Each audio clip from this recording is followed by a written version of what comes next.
Today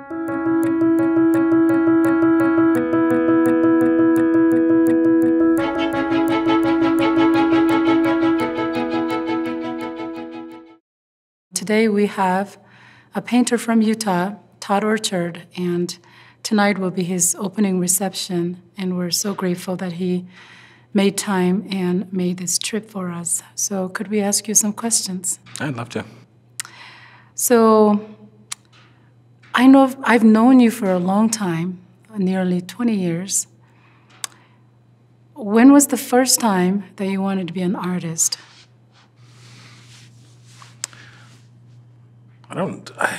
Thinking back when I was a kid, I think I always wanted to be. I was always into creative things and building.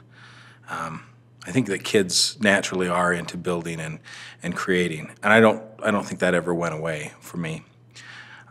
Deciding to become an artist or be a full-time artist rather than just a hobby, I think is a choice I have to make almost on a daily basis, because it's a consistency and direction type thing. But being creative has always been there. Okay. So Todd, I know you paint both in studio and out in outdoor. The artists call it plein air painting. How does the painting experience differ from painting in indoor and an outside? Yeah, plein air is a French term, just basically means painting outside. So really fancy, but I think the experiences are different in that when you're painting outside, you're more in the environment. You have all 5 of your senses that are kind of contributing to the way you put a painting together. But one of the things that happens outdoors, like for example, I've lost paintbrushes in the canals in Venice, painting in Venice. I was painting in Heber one day, and I actually put my easel in the stream that I was painting and took my shoes off and waded in so that I could have some nice cool water flowing over my feet. And the wind kicked up and knocked my painting rig over. And my painting started floating down the stream, and my turpentine spilled and probably killed some fish. And, you just don't get that kind of excitement painting in the studio. Right. However, painting in the studio, I have 6 kids that usually come in to have me negotiate their little squabbles.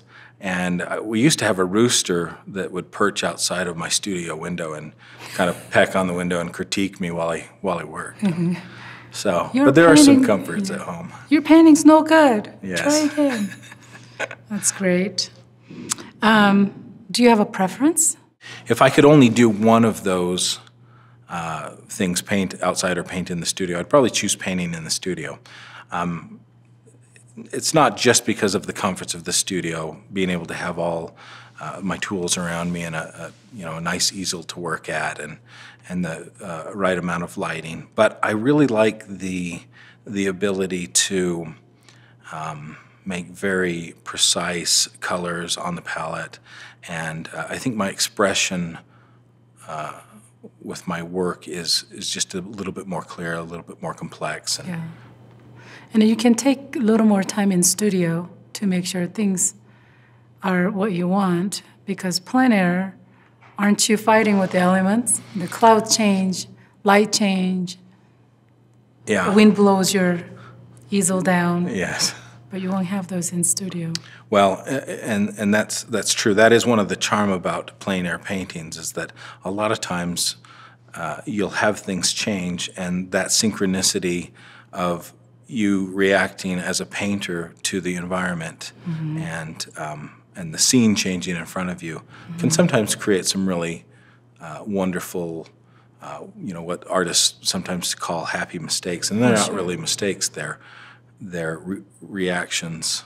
Yeah, and I've seen your plein air paintings, and they're amazing. And because I understand how hard it is to produce something really nice in such a short time. And you do have some great paintings there. Thank you. My next question is, in your artist statement, you say, beauty is an eternal constant. What do you mean by that? Margaret Hungerford, who I believe is a Scottish poet and author, is credited with coining the phrase "beauty is in the art of the beauty is in the eye of the beholder." And if what she meant by that was that it's our responsibility to be able to find, to look out and find, and with our own senses find the beauty that's in nature, then I agree with her. I think what's happened is that that phrase has been twisted to say things like that everything is beautiful no matter what it is, and that you can find beauty in things that are obscene or debasing or that don't have any humanity. When I say in my statement that I'm trying to measure up to that eternal constant, I believe that beauty emanates from the very highest, from our Father in heaven, like light and truth, and so it's my hope that I can find and kind of be able to see and emulate that in my paintings. Very philosophical, but very true. Thanks. As you paint, do you ever get stuck in the middle? And if you do, what do you do to solve it? Well, I think there are some paintings that flow very easily. They seem to just come off the end of your brush, and those are kind of nice to have every once in a while, to have a painting just happen. I think if we're not struggling, though, we're not pushing our abilities to the limit. So it is nice every once in a while to have a moment where you get a little bit flustered in the middle of a painting and have to kind of step back and make some critical assessments of how painting is going to be finished. I did a series of portrait paintings for my graduate show, and they always start out, they're very small. They were little 5 by 5 inch tiles, just about this big. And I started out by drawing out the face on them. In fact, I think I did one of you. I think you did. I did. Me and my husband. I did, yes. And as I started the paintings, sometimes they were really scary, and I really didn't know if they were going to turn out. And as I worked, and as I continued to push through and refine the vision that I was having, they turned out really neat. A certain satisfaction. Yeah, definitely a satisfaction when you have a struggle, when you have a visual problem that you're solving. And that's really what painting is visual problem solving. Yeah. And when you triumph that troublesome spot, and then the painting turns out, that's got to be rewarding. Yes, and especially, I tend to have favorite spots in paintings. I think everybody does. Mm-hmm. I had a professor that would say, "What's your favorite 2 square inches?" And we'd have to go up, and if we had to run out in a fire, that was the only part that we could take of it. So there's definitely parts of paintings I like more. Yeah, that will be cruel class for me to take. Yes. You are both online instructor at BYU-I, and also you had taught face-to-face classes in BYU Provo. What advantages do you see with either method of instruction? I did teach for a number of years at BYU. I also taught at UVU and the Bridge Academy in Provo, face-to-face classes. They were one of my favorites because you really get a connection with your students when you're teaching face-to-face, and the kids are moving materials around, and you're talking, and it's a very natural way to teach. And one of the benefits of having students together is they learn from each other as they're making similar mistakes, and I'm giving fairly instant feedback. They kind of get to solve a variety of problems that they didn't know that they were having. I think one of the neat things about the online learning environment, especially here at BYU-I, is that it serves a larger community. It serves a lot more students. That's one of the challenges that was asked of BYU to accomplish was to serve more students. Extend the opportunities for other students. Yes, exactly. And being associated with a few other universities, I have to say BYU-Idaho is doing a very commendable job at doing that, not only with the people involved with online learning, but with the programs that they're trying to develop and try to better and make more usable for the student. And reach out to those students otherwise who couldn't have an opportunity. For sure, and especially where you have a limited building and meeting room space, online learning is a great way to accommodate more that need the same type of classes. What do you wish you had done more of in college? I think when I was in college, I'm pretty satisfied with my college experience. I was able to do some study abroad and do some travel while I was in school, both my undergraduate degree and my graduate degree. And one of the things that I found very helpful was when I found something interesting, I kind of dove in and just really explored it. There's a few things that I wish I would have done that more with, really figured out some of the printing techniques that I wanted to do. I did do some print making at Utah State and had some good times there.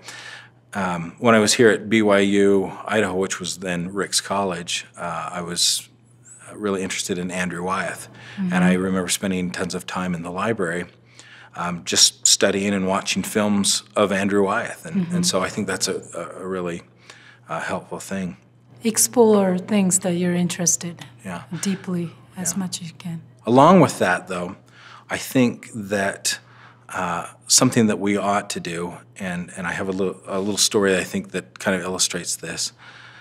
One of the things that we ought to do is explore things that maybe we're not familiar with.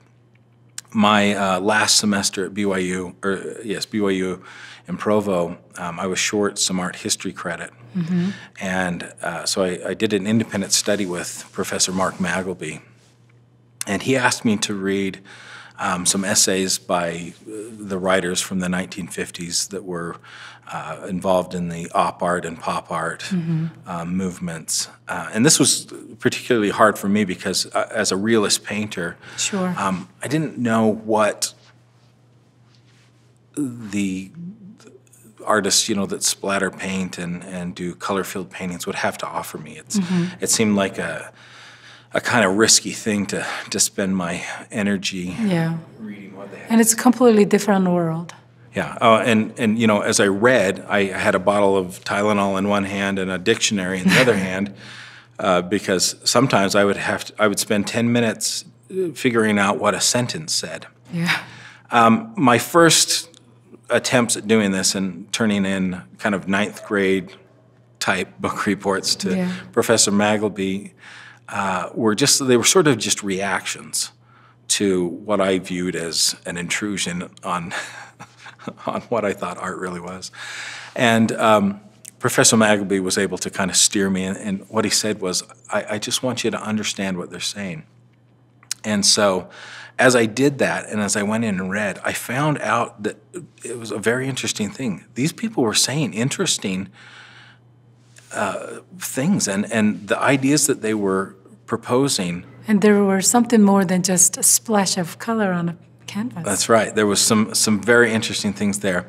And so I guess if I could summarize that, I would say even the things that make you a little bit uncomfortable, that are outside of your comfort zone, there's still stuff to learn out there. And so don't be afraid to let things that feel like they're going to be upsetting kind of in and change you for the better. Try new things. Find what your calling is. Absolutely, because only when we take in all the information do we really find out what we value and what we believe and what makes us unique. Okay, wonderful.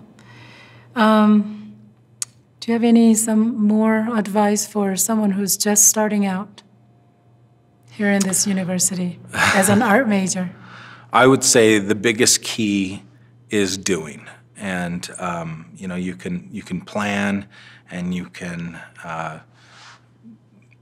you know, dream, but it's when you get down and actually do the work that Yes. great things happen. I agree. Number matters. You can tell between two painters that one painter painted 50 painting, other painter painted 200 painting, and then you can tell the difference. Yeah, there's a saying in the art world that goes around that you have to paint 300 paintings before you paint a good one. One good one out of 300. Yeah. Well, I think the idea is just that you have that experience, and the more you move paint around, the more you understand what you're doing and why you're there doing it. And I think that's a big key to being a successful artist is kind of understanding why in the world am I doing this. Right.